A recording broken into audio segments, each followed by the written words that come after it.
Spirituality. I didn't go into spirituality.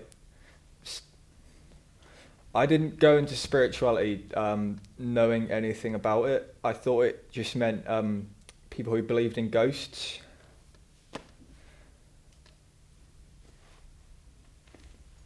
What did I say? What happened after that? I got in contact with Abbie, who runs a Spiritualist podcast and a ghost TV show. Are you a man? Right, I'm going to take my hand off. No, don't. Turns out she lived literally across the road from me. I don't know how to. I invited her over to have a little chat about spirituality. What sort of thing are you after? We're just going to ask a few questions. Yeah, sure. See if you can. Different answer. Yeah. I'd listened to a few of Abbie's podcasts, and I wrote down a couple of subjects that I thought were quite interesting. Can you talk about that? Yes. We've talked a lot about the resonant frequency of Stonehenge and how sound bounces off and the blue Welsh stones and stuff like that, how they sing.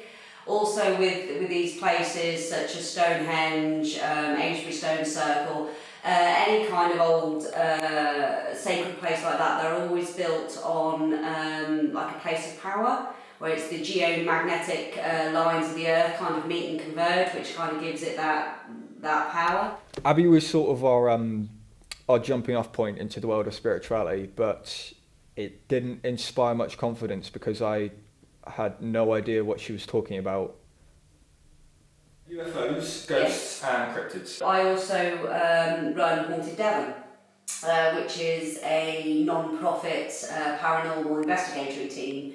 So we go around and we help people with problem hauntings. You help people with problem hauntings? Yeah, most of the time with house cases, it's dealing with the actual people and the family itself to actually try and resolve the issue, because if a lot of emotional stress or anything like that is going on within the house, it can actually ramp up activity depending on what you're dealing with. The true nature of the universe. So I know we're all connected. I know if you look at up close of a picture of the brain cells and neurons, then you look at a picture of the universe, they're pretty much identical. Me and Kane, we're going to head down to the Spiritualist church in Paignton for a healing session. Oh, fantastic. We have no idea what that's going to be like. So it will be sorting out your energy systems basically. Your meridian points, as the Chinese used to call it, or your chakra systems. That it will be concentrating on just rebalancing those energy systems and removing any blockages, and the people doing it aren't some magical healing person. They're actually channeling that energy from the universe through them into you. Do you know who we can contact to sort of get hold on the whole medium side of it? I've got a good friend of mine, and I would actually consider her one of the few genuine mediums I know. Really? Yeah, her name is Nikki Allen, and she's told me things that I've never said to anybody, and no one else would ever know. If I asked her something my late great aunt, only her and I knew, she'd be able to tell me. If she's in contact with your late great aunt, yes. So is there a chance I might just get a random person? No, it will be specific to you. Once we left Abbie, we got the 22 to Paignton, which is where the Spiritualist church is. We were going to get a healing session, which I didn't know what that would entail, but I suppose we were going to find out. Once we got there, we were sort of immediately greeted with shouting. There is, but what going on today? So what have you come to learn? What have you come to ask questions about? Now, if you want to experience what healing is about, you can have an experience of it yourself. You can observe. Okay. Yeah. Try it. Right. Are you game for that? Yeah, of course. Right, that's what we'll There's do. nothing to worry about. we can show you what healing is. Okay. Yeah? So you can experience it for yourself. Right.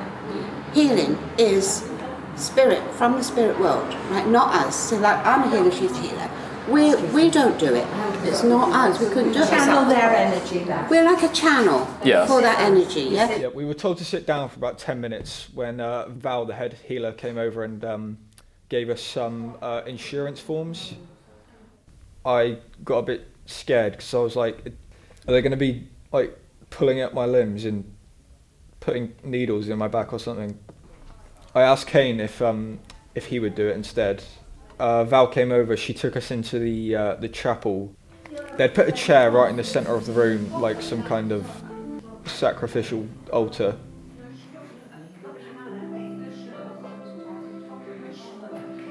Okay, don't really start till we say stuff. At this point, I'd completely lost control of the documentary. They were constantly asking me to stop and start recording. But we're going to do some here. Now, what do you Cain. Cain? Cain. Cain? Yeah. Cain? Who has in Cain in the Bible? That one? Yeah, just spelled differently. Yeah. You're gonna do this part. Okay. Well, we're just saying what happened. Yeah. I didn't cut. Just. So she's. Don't.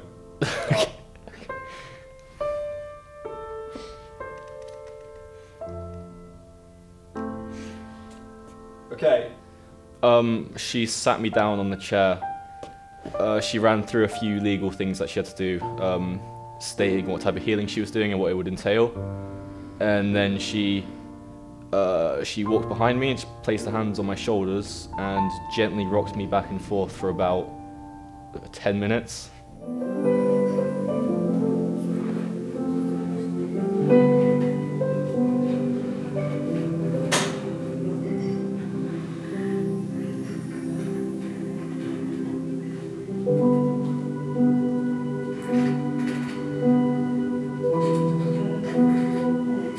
After it was all done, she removed her hands from my shoulders and stepped to my side. Give you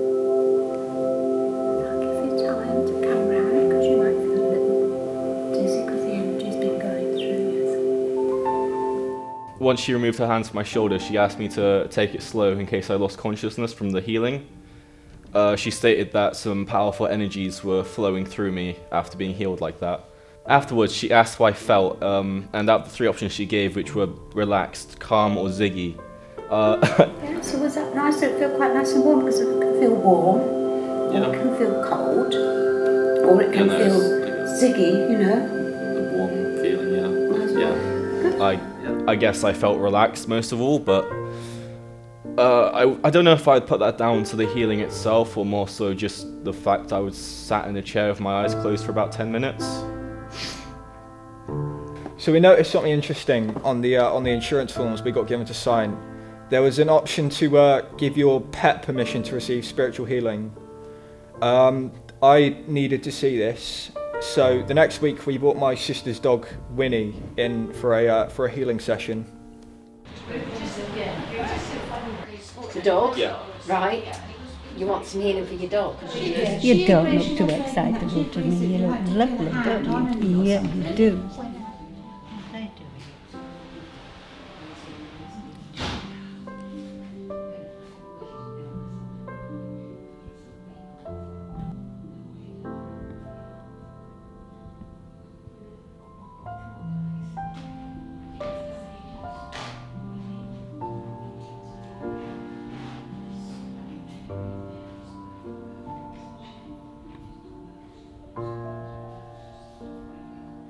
I can't speak for Winnie, and I can't really say if the healing worked on her or not, but she seemed to enjoy it.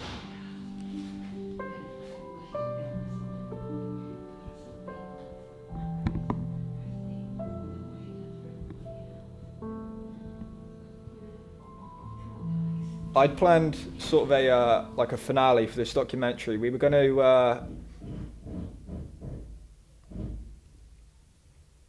to talk to a what are they called? We were going to talk to a medium, and she was going to summon a ghost for us. I really wanted this to happen, but unfortunately, the medium we were talking to came down with the flu on the day, so we just replanned it for another day. I think we did it for sometime in November. November came around, and the day came to meet the medium. Unfortunately, on the day, she came down with the flu.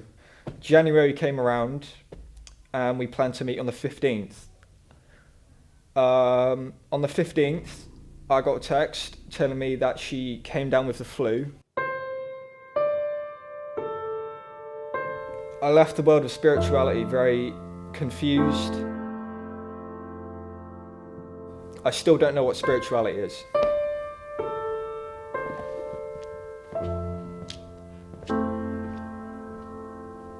Okay, now you can stop. Okay.